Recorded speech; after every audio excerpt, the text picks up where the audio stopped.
Hi everyone, time to get all aquatic.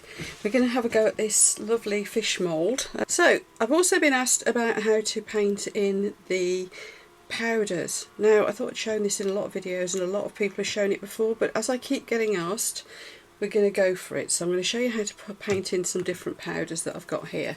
Now you don't really need to wear gloves for painting in your powders. You probably don't need masks and things like that, but it does tend to fly around in the air and it goes everywhere. It's just messy basically, so you probably don't really want to be breathing it in.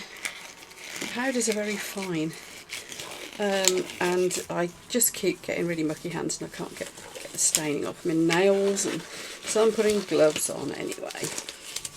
So there we are, that's your choice really, I would say. Now the powders I've got are some nail art powders. I'll put you the links for everything obviously down in the description below, but we've got some nail art powders and we've got a nice sort of iridescent colour flippy powder, and this is called White Ignition Dust, okay, and that is from Just For You online, and it's very holographic silver. Now let's have a go. Angelfish, first of all, let's do his eye. Angelfish tend to have reddish coloured eyes. They do vary, it depends on the breed, but they can have reddish coloured eyes. So this is a fairly subtle red, and I'm going to put it in with a little micro brush just so I can make sure I get it just in the right place. So I'm just going to colour that in. Obviously I can put the pupil in afterwards. The trick with these mica powders is to put in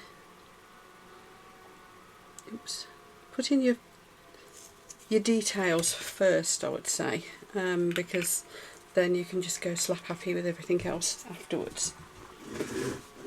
Now to get any bits of overspill, you can see how I've made a mess there, to get any bits of overspill out you can just wipe it out with a cloth, or you can get some tape or whatever you fancy really. Let that dry off. Right, so that is one of the nail art powders. Here's the other one. It's black pretty much. Should come out a nice shiny black. So let me just move Frog, he's getting in the way. And we're just going to put some stripes in. So I'll start at the top of the dorsal fin. And I'm going to use them to be the guide. Now I think that's how Art did it to get the stripes nice. Was it Art? No, it was Pouring Your Heart Out who did the stripes ones, wasn't it? Yeah. I'm trying to remember who I've seen doing this already. Yeah, that's right. It was Pouring Your Heart Out that did the vertical stripes, and Art did all iridescent colours. So there's a couple of other videos you can watch if you like this mould, folks. I'd been meaning to get it, and then I saw those two videos and thought, oh, I'm going to get that. I'm going up the side here a little bit as well. Now remember, whenever you're painting in mica powders into a silicone mould, the layer that goes down first is what you will see. You're working back to front basically. So when you turn the mould out, that front layer, that is what you're going to see. So I'm just going to take this stripe up here, probably go around his gill a little bit too. Now, as I've been asked these questions about painting the mica onto the mould, let's just cover off a few more things that's, you know, it's a danger of presuming that people know things, and if you haven't come across it before, maybe you don't. So yeah, the first layer you put on, as I said, that is what you're going to see when you turn the mould out. Okay. The other thing to be aware is that the powders don't work with every mould. If your mould's not shiny, you're going to get a satin effect, and so if it's a colour flippy, fancy shiny powder, you're not going to see that. You'll get a satin effect instead. Some moulds also powders just don't want to stick to. I've got a few that just don't. Now this one is a nice shiny mould. Shiny moulds tend to stick better. So just be aware that some of your moulds, it might be, if you're struggling to get the powders to stick, there might be a reason for it. They either will stick or they won't. I've heard people say, oh yeah, spray it with something first. I've not found anything that works that way. It either works or it doesn't. If you spray liquid into your mould first, to stick the powders down, you don't get the same effect anyway. You may as well have just mixed it in with your resin, which you can do. That's another thing you can do. If you want to, you can mix your powders in with your resin. Again, you'll get a different effect, so just have fun experimenting. Like I said, some of these will work and some won't. The other things that you'll come across in terms of powders that you can brush onto moulds are metallic powders. Now they act slightly differently because I believe they're a metal powder. They actually are metal, I think. I don't know. I always thought they were another type of mica powder, but I saw a video by Wendy of Toon Pish Crafts, and she explained that actually no, they're very different. So they and indeed they do behave different. They'll float and all sorts of interesting things.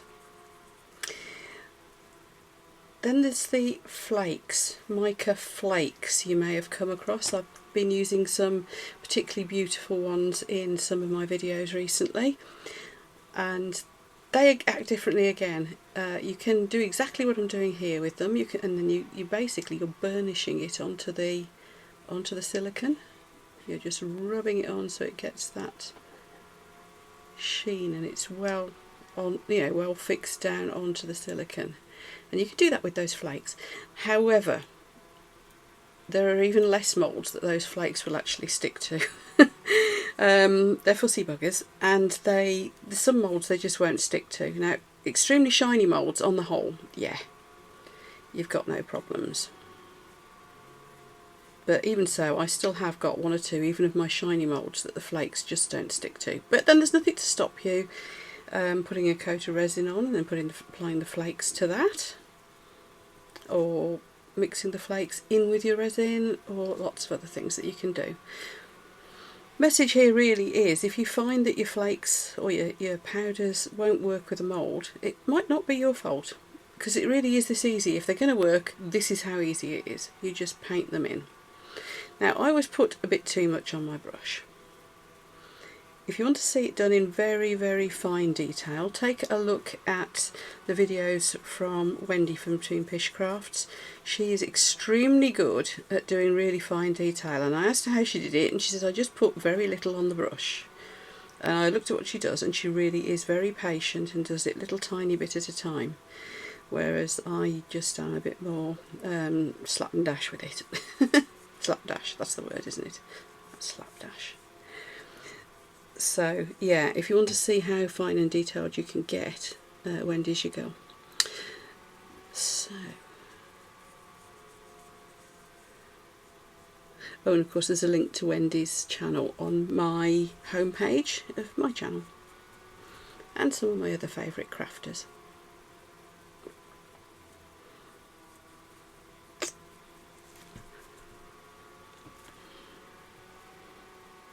Now, very often there's a stripe that goes straight through the eye of the fish as well. But his pupil I'll have to draw on afterwards, because of course whatever I do now, that red is already in there. It's not going to show through. If I put the black on, if you get what I mean. There we are. Now I'm going to tap off the surplus, and then there's the bit that I like best coming up next. So go tappy tappy, make a complete mess of my mat, and I'm going to just wipe away a bit of the surplus that's where I don't want it to be, although, you know, I'm not too bothered, because at the end of the day, eat your fish, and they are living things, and they won't be completely perfect, will they now? Say my allium's beautiful. The koi angels are stunning as well. If you've not seen the different breeds of angelfish you can get, drop by your local aquatic suppliers. You'll be staggered how many different breeds there are nowadays. When I was a kid and Dad had tropical fish, there was only really the silver angels, which have basically looked like the wild fish from the Amazon, I believe they come from.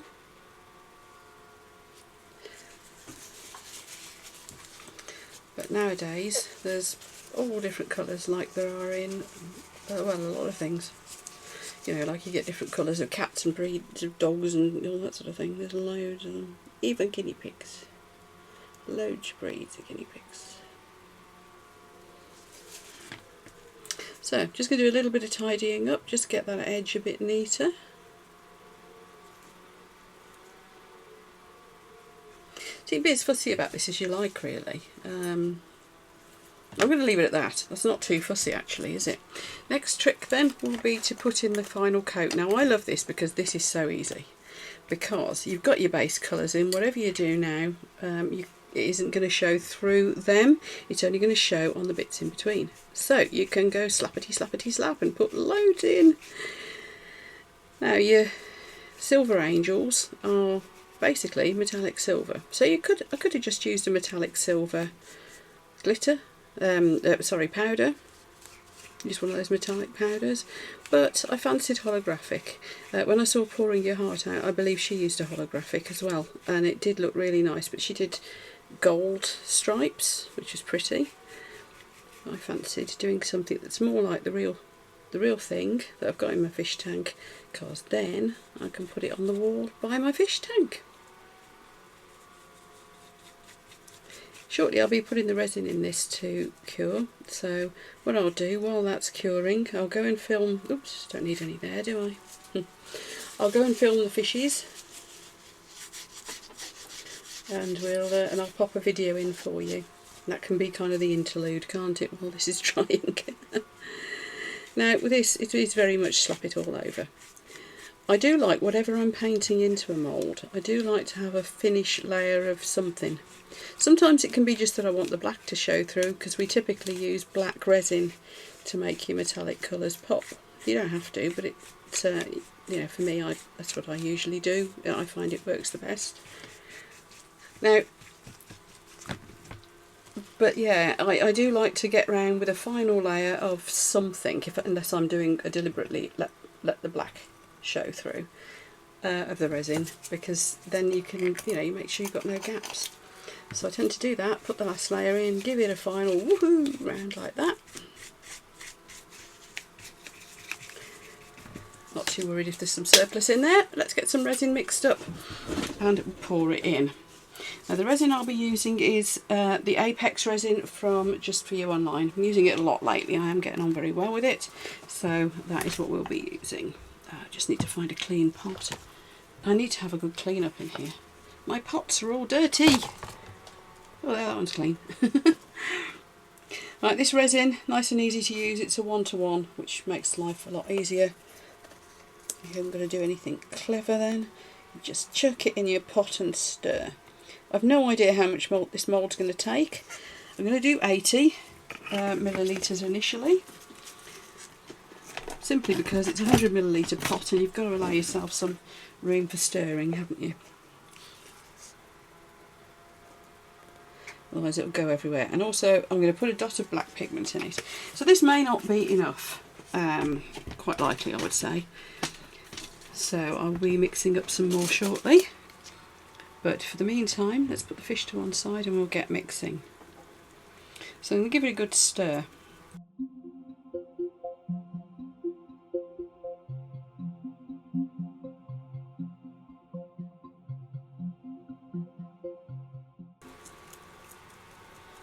Okay, this has had a good stir now. Let's just put a drop of black in. I'm using the Vista colours from Booba. I've got a few different black pigments, the Let Resin one, the Just For You Online one. There's a few that I'm finding very, very good. This Vista one is really, really heavily pigmented. It's very thick, so you don't need much of it. So if I'm wanting a really sort of completely dense black rather than a more subtle effect, I'm tending to use this, because if you use less of it, there's less chance of it messing up the curing of the resin. So in this particular case I have gone for the most heavily pigmented and thickest pigment. I have got some of the Just For You Online dyes that I've been working with recently too, and they do pigments in pots. They've just sent me a couple to try, so I'll be reporting back on those soon as well. And they're like pigment pastes, which should probably be more of an effect more like this, I'm guessing. Right, Been stirring this for some time now. That should be good to go. Just clean my stick off. Remember folks, don't reuse your gloves. They start to degrade once you've got resin or alcohol or anything on them, so don't reuse your gloves. But do wipe off any stirring sticks, cups, anything like that you use, because there's a good chance you'll be able to use it again. Now, as you can see, this is not going to be enough, so I'm going to mix some more up. See you for the demould, folks.